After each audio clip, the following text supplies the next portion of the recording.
halaman 9, ya, posisi di paling kiri sebelah atas. Ya. Bismillahirrahmanirrahim. Faslun. Satu pembahasan. Fi bayani tamassuki ahli Jawa bi madhhabi ahli sunnah wal jamaah.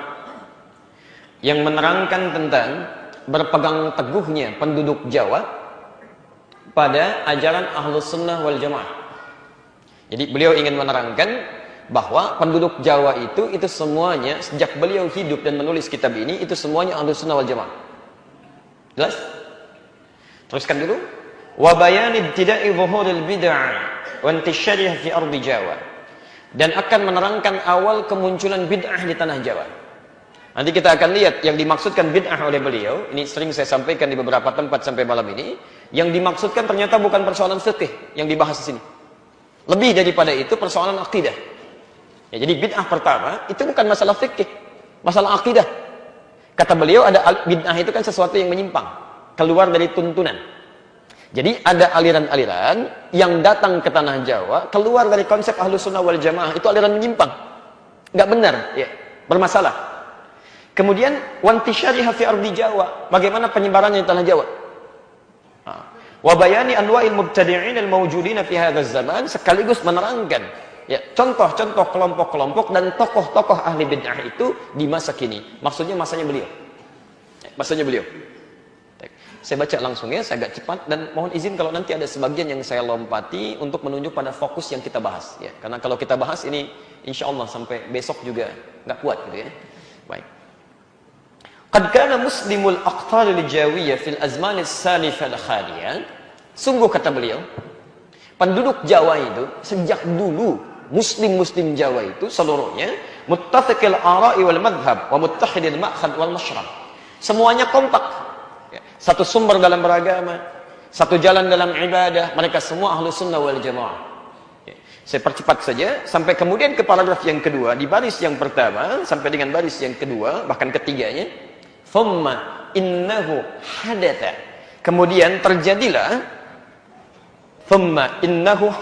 kemudian terjadilah fi amin 1330 hijriyatan pada tahun 1330 hijrah. Ya. Tahun 1330 hijrah. Saya ulang. Sekarang tahun berapa? 1438. Berarti kalau 1438 dikurangi 1330 keluar 108 tahun. Jadi ibu dan bapak sekalian, teman-teman, kata beliau 108 tahun yang lalu dari sekarang. Ya. Beliau kisahkan. Tiba-tiba innahu hadatha fi 'ami 1330 hijriyatan ahzabun mutanawwi'ah. Muncul kelompok-kelompok, aliran-aliran, pemikiran-pemikiran yang tidak jelas. Bukan kelompok biasa, tapi sudah membawa nilai-nilai agama di dalamnya. Ya, sudah membawa nilai-nilai agama di dalamnya. Jadi, kata beliau, tanah Jawa tadinya semuanya baik, Ahlus Sunnah wal Jamaah. Tiba-tiba muncul aliran-aliran yang meresahkan. Berbeda dengan konsep Ahlus Sunnah wal Jamaah. Mulai menyimpang dia. Ya. Pelan-pelan. Wa ara'un mutadafi'ah. Bahkan muncul pendapat-pendapat yang saling bertolak belakang. Melahirkan banyak persoalan-persoalan. Ya. Wa aqwalun mutadharibah, bahkan tidak sedikit kemudian dari pendapat-pendapat itu melahirkan singgungan-singgungan fisik. Ya, itu tidak mudah. Tayyib. Ingat betul ini ya. Saya mau sampaikan ini diperingatkan sejak 108 tahun yang lalu. Kalau Anda diberikan peringatan sehari misalnya lupa, wajar tidak? Wajar. 2 hari masih lupa, wajar tidak? Wajar. 3 hari masih lupa, wajar tidak? Anda dikasih peringatan 108 tahun, masih lupa juga. Anda butuh berapa tahun lagi? Nah, sekarang ada peringatan yang berlangsung sejak 108 tahun. Ya, ada hal-hal yang menyimpang dalam kehidupan kita, kata beliau. Diingatkan 108 tahun, masih ada juga. Ini sebetulnya perlu cara apa lagi untuk mengingatkan? Nah, saya cepat dulu. Pertama, apa saja aliran itu? Ya? Apa saja aliran itu? Ini sering saya sampaikan bagian pertama ini, tapi mohon izin untuk kami tegaskan kembali, untuk menguatkan. Ya, untuk menguatkan. Baik. Di halaman ke-10, ya, paragraf yang ketiga, baris 1 sampai dengan 3. Kalau Anda menghitung langsung, paragrafnya bisa yang kedua. Tapi kalau pecah bisa yang ketiga. Baris 1 sampai 3, posisi paling kanan sebelah bawah. Wa minhum rafidhiyun. Di antara aliran yang menyimpang yang disebut oleh beliau bid'ah ini yang datang ke tanah Jawa.